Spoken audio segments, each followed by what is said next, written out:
Raise your hand if you've ever been asked the question, what do you want to be when you grow up? Now, if you had to guess, how old would you say you were when you were first asked this question? You can just hold up fingers. 3, 5, 3, 5, 5. Okay. Now, raise your hand if the question, what do you want to be when you grow up, has ever caused you any anxiety. Any anxiety at all. I'm someone who's never been able to answer the question, what do you want to be when you grow up? See, the problem wasn't that I didn't have any interests. It's that I had too many. In high school, I liked English and math and art, and I built websites, and I played guitar in a punk band called Frustrated Telephone Operator. Maybe you've heard of us. This continued after high school, and at a certain point, I began to notice this pattern in myself, where I would become interested in an area, and I would dive in and become all consumed, and I'd get to be pretty good at whatever it was. And then I would hit this point where I'd start to get bored. And usually I would try and persist anyway, because I had already devoted so much time and energy and sometimes money into this field. But eventually, this sense of boredom, this feeling of like, yeah, I got this. This isn't challenging anymore. It would get to be too much, and I would have to let it go. But then I would become interested in something else, something totally unrelated, and I would dive into that and become all consumed, and I'd be like, yes, I found my thing. And then I would hit this point again, where I'd start to get bored. And eventually, I would let it go. But then I would discover something new and totally different, and I would dive into that. This pattern caused me a lot of anxiety for 2 reasons. The first was that I wasn't sure how I was going to turn any of this into a career. I thought that I would eventually have to pick one thing, deny all of my other passions, and just resign myself to being bored. The other reason it caused me so much anxiety was a little bit more personal. I worried that there was something wrong with this, and something wrong with me for being unable to stick with anything. I worried that I was afraid of commitment, or that I was scattered, or that I was self-sabotaging, afraid of my own success. If you can relate to my story and to these feelings, I'd like you to ask yourself a question that I wish I had asked myself back then. Ask yourself where you learned to assign the meaning of wrong or abnormal to doing many things. I'll tell you where you learned it. You learned it from the culture. We are first asked the question, what do you want to be when you grow up, when we're about 5 years old. And the truth is that no one really cares what you say when you're that age. It's considered an innocuous question posed to little kids to elicit cute replies, like, I want to be an astronaut, or I want to be a ballerina, or I want to be a pirate. Insert Halloween costume here. But this question gets asked of us again and again as we get older in various forms. For instance, high school students might get asked what major they're going to pick in college. And at some point, what do you want to be when you grow up goes from being the cute exercise it once was to the thing that keeps us up at night. Why? See, while this question inspires kids to dream about what they could be, it does not inspire them to dream about all that they could be. In fact, it does just the opposite. Because when someone asks you what you want to be, you can't reply with 20 different things. The well-meaning adult will likely chuckle and be like, oh, how cute, but you can't be a violin maker and a psychologist. You have to choose. This is Dr. Bob Childs. And he's a luthier and a psychotherapist. And this is Amy Ung, a magazine editor turned illustrator, entrepreneur, teacher, and creative director. But most kids don't hear about people like this.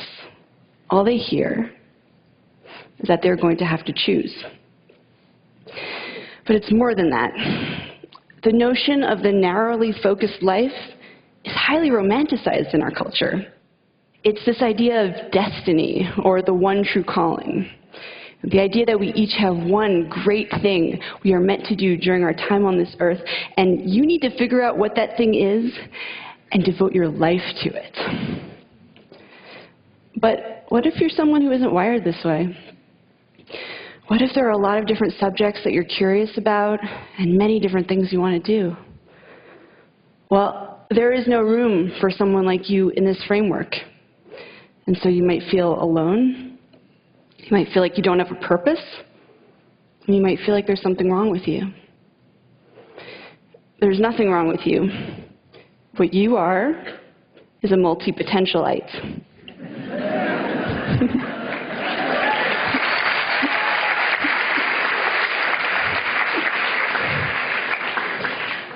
A multipotentialite is someone with many interests and creative pursuits. It's a mouthful to say. It might help if you break it up into 3 parts: multi-potential and ite. You can also use one of the other terms that connote the same idea, such as the polymath, the Renaissance person. Actually, during the Renaissance period, it was considered the ideal to be well-versed in multiple disciplines. Barbara Scher refers to us as scanners. Use whichever term you like or invent your own. I have to say I find it sort of fitting that as a community we cannot agree on a single identity. It's easy to see your multipotentiality as a limitation or an affliction that you need to overcome. But what I've learned through speaking with people and writing about these ideas on my website is that there are some tremendous strengths to being this way. Here are 3 multipotentialite superpowers. 1, idea synthesis. That is combining 2 or more fields and creating something new at the intersection. Shaw Wong and Rachel Binks drew from their shared interests in cartography, data visualization, travel, mathematics, and design when they founded Meshu. Meshu is a company that creates custom, geographically inspired jewelry. Shaw and Rachel came up with this unique idea not despite, but because of their eclectic mix of skills and experiences. Innovation happens at the intersections. That's where the new ideas come from. And multipotentialites, with all of their backgrounds, are able to access a lot of these points of intersection. The second multipotentialite superpower is rapid learning. When multipotentialites become interested in something, we go hard. We absorb everything we can get our hands on. We're also used to being beginners because we've been beginners so many times in the past. And this means that we're less afraid of trying new things and stepping out of our comfort zones. What's more, many skills are transferable across disciplines, and we bring everything we've learned to every new area we pursue, so we're rarely starting from scratch. Nora Dunn is a full-time traveler and freelance writer.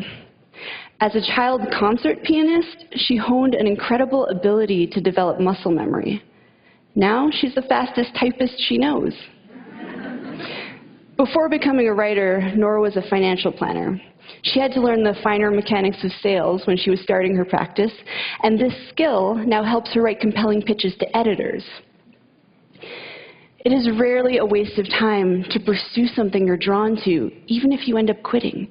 You might apply that knowledge in a different field entirely, in a way that you couldn't have anticipated. The third multipotentialite superpower is adaptability. That is the ability to morph into whatever you need to be in a given situation. Abe Cajudo is sometimes a video director, sometimes a web designer, sometimes a Kickstarter consultant, sometimes a teacher, and sometimes apparently James Bond. He's valuable because he does good work. He's even more valuable because he can take on various roles depending on his client's needs. Fast Company magazine identified adaptability as the single most important skill to develop in order to thrive in the 21st century. The economic world is changing so quickly and unpredictably that it is the individuals and organizations that can pivot in order to meet the needs of the market that are really going to thrive. Idea synthesis, rapid learning, and adaptability. 3 skills that multipotentialites are very adept at, and 3 skills that they might lose if pressured to narrow their focus. As a society, we have a vested interest in encouraging multipotentialites to be themselves. We have a lot of complex, multidimensional problems in the world right now, and we need creative, out-of-the-box thinkers to tackle them.